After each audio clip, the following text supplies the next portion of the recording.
Yeah, I remember I interviewed Lou Diamond Phillips.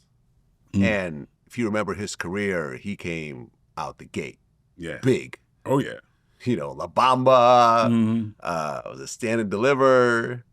Then he did Young Guns and Young Guns 2. Yeah. And he even talked about how his head got so big that he didn't want to audition for roles. He's like, well, if they don't want me, I'm not even going to bother. And, you know, he would turn down stuff and so forth. And then before he knew it, the phone call stopped.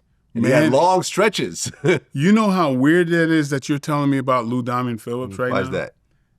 Because as a spectator, as an audience member, as a fan of Lou Diamond Phillips, me too. I really dug him. And then there was a movie that he did that I felt he just phoned in, right?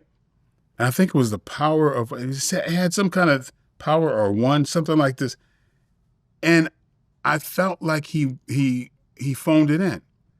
I felt personally like that, right? And then he lost me as a fan at that point. It's weird that you're talking about The First Power. The First Power, I guess. We talked about this. Well, it was not one of his best films. It told me that he didn't give a fuck. Right. This is well before I was even in the acting. I said to myself, and this is so weird that we're talking about him.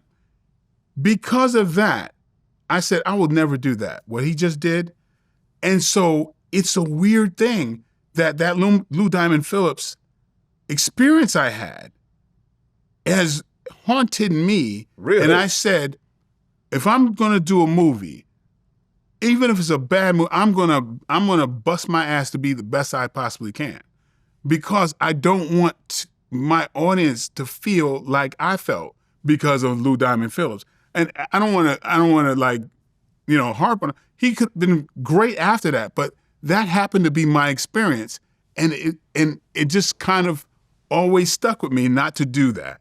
And for you to say that in so many words, it sounds like he's admitted. Yeah, he admitted to it. So that's weird that I felt it. I felt it as a fan, and I said I can't do that to people. Yeah, and that's why I try to, like, whatever I do, I try to do it to death. Did you see Ice Cube's War of the Worlds?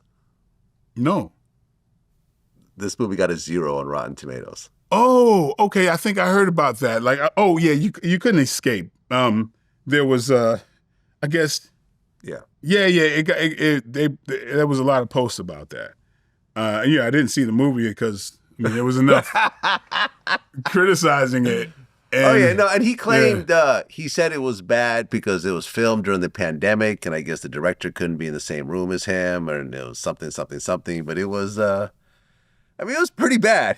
I would say it was his worst film I've ever seen, and I'm actually an Ice Cube fan. Right. In general. Yeah. I haven't seen it, but some of the stuff that made it past. Yeah. Man, there was a time I talked to you about this, about there being two worlds. Mm-hmm. There's an alternate world of famous people where people no longer tell famous people the truth. Right. And everybody's under the same delusion.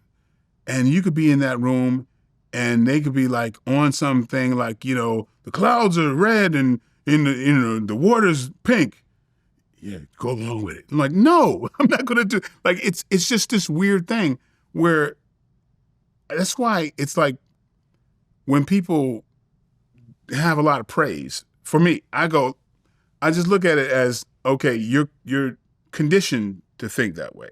That may not be the reality, because I've seen a lot of very famous people who are dealing with an alternate world and everybody's kissing their ass and they don't see the truth anymore.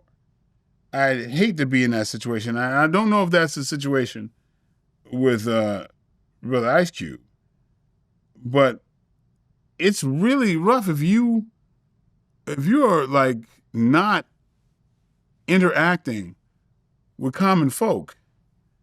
I think you can get lost, and hopefully he can laugh at himself and go, okay, I'm going to learn from that and not do that again, if that's the case. But again, I didn't see the movie, but it did look kind of bad. Yeah, it was pretty bad.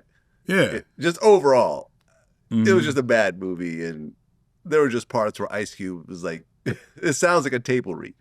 Right, really, yeah. It didn't sound like he really took that part seriously, and somehow it ended up in the movie. So you got to blame it on the director also. Well, yeah, but of course you can't do that because a lot of people like see this is the same thing. The director's getting paid to do his thing, and are you going to be the one to tell Ice Cube you sound like you're reading? Yes. Right? You know, some people. I would. But hey, you would. I mean, you came up. This is your show. Right. Of course you would. You interviewing Sammy the Bull Gravano, damn it. Right, exactly. But that director might be scared shitless of Ice Cube. Well, you know what I'm saying? You get that final product. Huh? You get that final product at the end of the day that everyone laughs at. Exactly. It gets but a 0 on Rotten Tomatoes. But guess what? We're not talking about the director, are we? No, we're talking about Ice Cube. Exactly. I don't know who the director is. Exactly. That's my point. And so he's like, shit, people don't know who I am. Great. You got one on more? That was fine. You good with that? Moving on. That's how that goes, man. So he's probably on to the next movie.